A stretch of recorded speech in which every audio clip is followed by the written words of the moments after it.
guys, aku nak tunjuk satu rod daripada jenama Pureler. Nama rod ni Pureler Sharpen. Okey, dia punya nama Sharpen.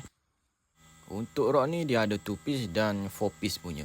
Yang dekat tangan aku ni 2 piece punya lah. Rod ni memang cantik geng. Datang dengan warna purple macam tu. Lepas tu dia salut dengan carbon Torre geng. Memang ringan dan sedap. Lepas tu dia punya handle ni pakai cord, dekat bawah dia pakai Eval. Okey, untuk dia punya tag ni ada tulisan Fuji. Lepas tu dekat belakang ni ada tulisan Pureler dan logo Pureler. Untuk dia punya ring ni dia pakai Fuji dan dibagi hook keeper juga.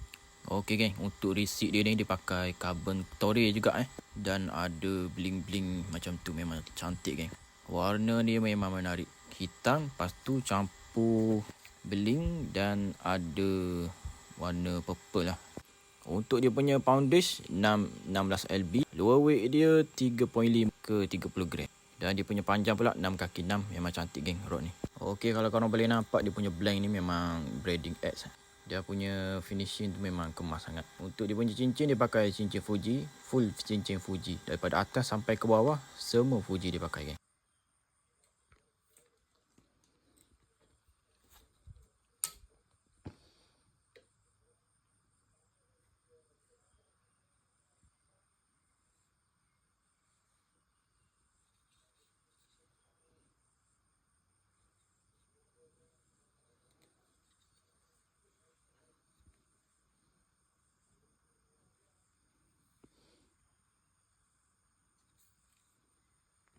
Okey, setiap pembelian rod ni korang akan dapat satu bag yang sangat premium geng. Dan bag ni tebal bukan bag nipis.